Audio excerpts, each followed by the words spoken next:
Hello folks, and welcome back once again to Chris Wyatt Africa. This is Chris in central Pennsylvania. More disturbing news out of South Africa where yet another elderly farmer has been beaten to death. This assault on the farming community, farm managers, farm workers, farm owners, their families, the horrific violence, the torture is absolutely insane.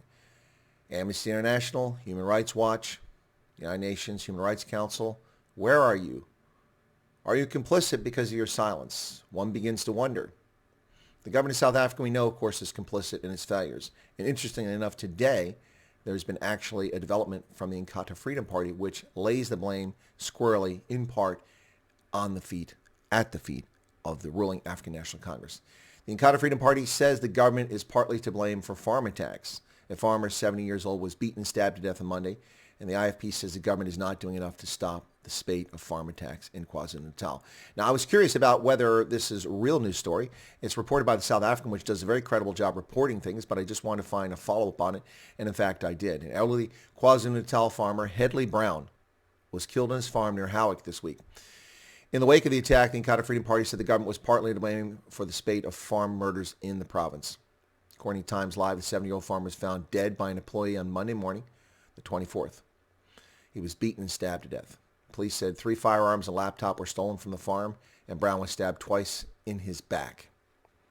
Such brave murders, stabbing a 70-year-old man in the back. The IFP believes the government is not doing enough to address farm attacks despite having all the necessary resources at its disposal, said the party in a statement. According to first quarter 2021-22 SAP's crime statistics, attacks, including murder on farms and small holdings, increased by 47 incidents when compared to 2021. Now, the IFP said that the government has failed farmers and therefore must be held accountable, and it must discourage farm attacks by enforcing the law and handing down harsh sentences to offenders. They also want farm attacks and farm murders to be prioritized as a separate crime category as they require particular resolution. They call upon the government, especially police, to work towards ensuring the safety of people in the rural areas by prioritizing protection of farm owners and employees.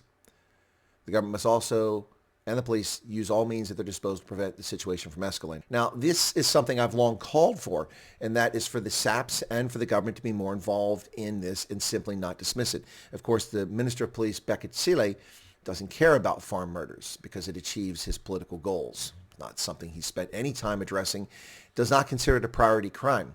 Of course, being a priority crime in South Africa really doesn't mean much of anything. We see cash and transit heists are considered a priority crime, and they continue unabated. One begins to wonder why.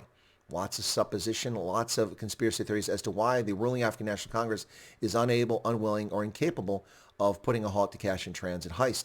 It's not particularly difficult to do it, folks. There are ways to do it, but you have to be serious about it. This is the article in the South African. IFP says the government is partly to blame for farm attacks. This one by Storm Simpson, posted today. And if you take a trip over to the Inkatha Freedom Party's website, you will find this release from them. Government in part to blame for farm attacks. In affirmation of the gravity of farm attacks, a committee of inquiry was established in 2001 by the late former Minister of Safety and Security, Steve Tshetswe. The purpose of the 2001 committee was to inquire into the ongoing spate of attacks on farms, which include violent criminal acts such as murder, robbery, rape, to determine the motives and factors behind these attacks and to make recommendations on their findings. So why is it still not a priority 2 decades later? Thousands of people murdered. You can also find that information not just on the Inkatha Freedom Party's website, but also at Kramer Media, which has published that. That's available online at polity.org.za. Once again, folks, tragic loss of life here with the murder of 70-year-old Hedley Brown on his farm near Howick. When will this brutality, this nonsense end? It will not. It will not end as long as the ineffective, uncaring, race-hustling African National Congress continues to rule and destroy South Africa. But of course, the ANC has long practiced in the death of thousands. Their campaign of necklacing and political murder that took place in the early 1990s in KwaZulu-Natal is something that's a matter of record. We know the violent nature of the ANC when it's cornered. And the ANC is cornered now. They've run out of money to steal from the country. They've been stealing money from international donors who foolishly lend it to South Africa. It's just a matter of time. It's just a matter of time.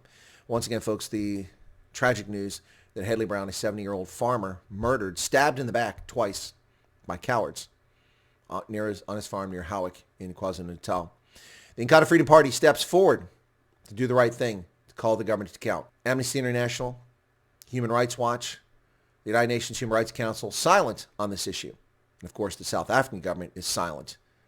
And it speaks volumes about their illegitimacy.